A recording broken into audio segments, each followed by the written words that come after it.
Bonjour, je vais continuer mon cours de management des relations professionnelles. La dernière fois, j'avais entamé mon chapitre 1 qui concerne les sources du conflit et j'avais notamment entamé le grand 1 qui s'intitule les sources du conflit. J'en viens maintenant à mon 1.1, la théorie des instincts, et dans la théorie des instincts, je vais aborder deux approches qui sont complémentaires. Tout d'abord l'approche éthologique, puis l'approche psychanalytique à partir des concepts de Eros et de Thanatos. Je commence donc par l'approche éthologique. Derrière l'approche éthologique, il y a le terme éthologie.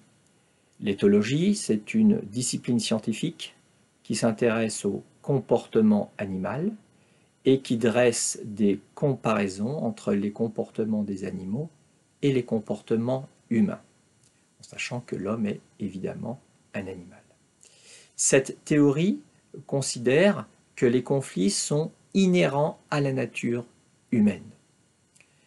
L'agressivité, selon cette théorie, ferait partie du psychisme humain au même titre que l'instinct de survie ou que l'instinct de reproduction.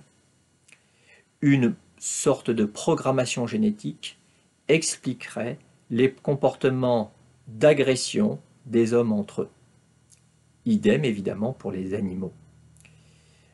Si l'on fait une comparaison entre les hommes et les femmes, à ce titre, les hommes seraient naturellement plus agressifs que les femmes du fait d'un taux de testostérone plus élevé.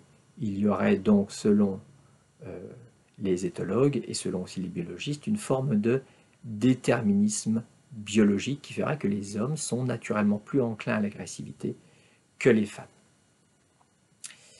Donc, selon l'approche éthologique, il faut, pour expliquer l'agressivité, il faut en remonter à la nature humaine. Alors, cette théorie, cette approche, bien qu'intéressante, elle comporte certaines limites. Je voudrais pointer 4 limites. Premièrement, on peut discuter l'idée d'extrapoler à partir de comportements animaux des comportements humains, parce que c'est souvent ce que font les éthologues. Ils ont tendance parfois à extrapoler, à généraliser, parfois un peu rapidement.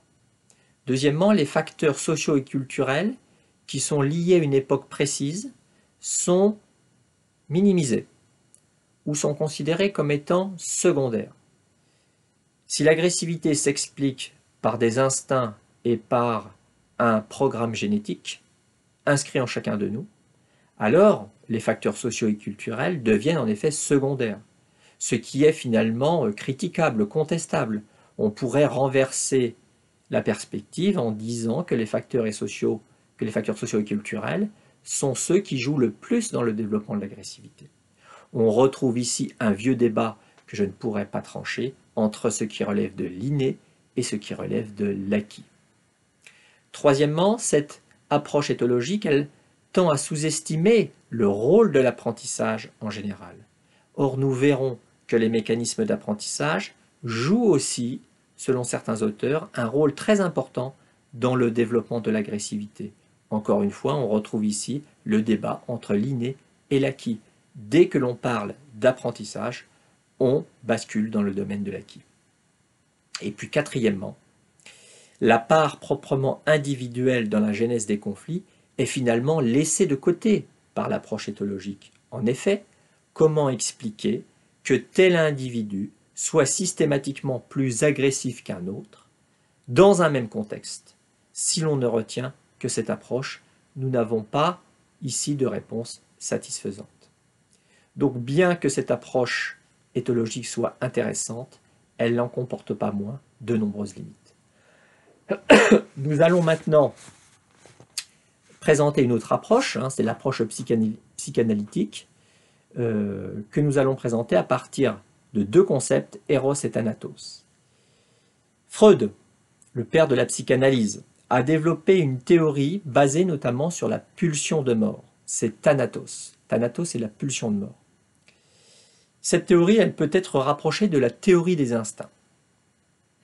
Pour Freud, grosso modo, Eros, la pulsion de vie, et Thanatos, la pulsion de mort, se livrent un combat sans fin dans le psychisme humain. Et nous sommes tous en proie à cette lutte intrapsychique entre la pulsion de vie, Eros, et la pulsion de mort, Thanatos.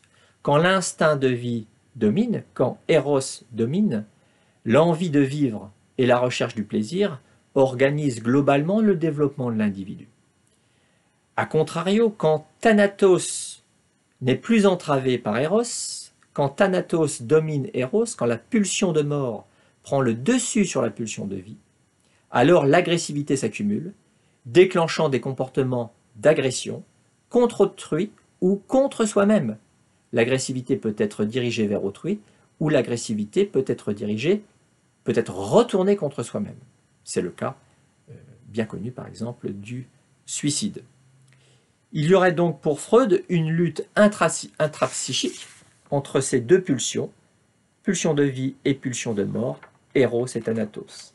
Ce qui est intéressant dans les travaux de Freud, c'est que cette lutte intrapsychique, elle se reproduit au niveau du collectif et au niveau de l'humanité.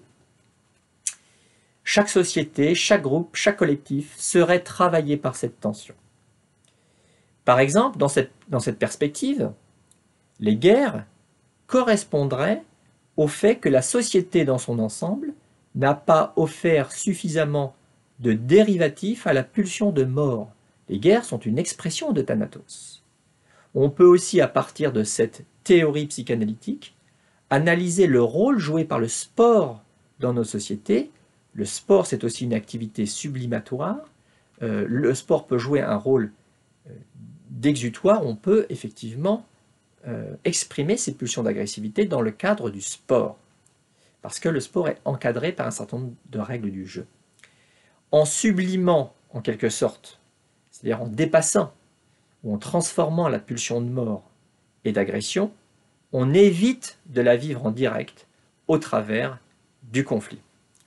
Je vous renvoie notamment aux travaux de Norbert Elias sur la naissance de la société moderne. Elias était un sociologue. Et puis on peut aussi, à partir de ces théories, rendre compte de bien des comportements humains, notamment dans le monde de l'entreprise, où les individus sont en concurrence les uns avec les autres, par exemple pour l'obtention de postes qui sont parés de prestige. Les individus recherchent aussi une forme de reconnaissance symbolique, et cette recherche de reconnaissance symbolique permet, elle aussi, de sublimer l'agressivité. Je vous renvoie notamment aux travaux de Vincent de Gaulle-Jacques sur la lutte des places.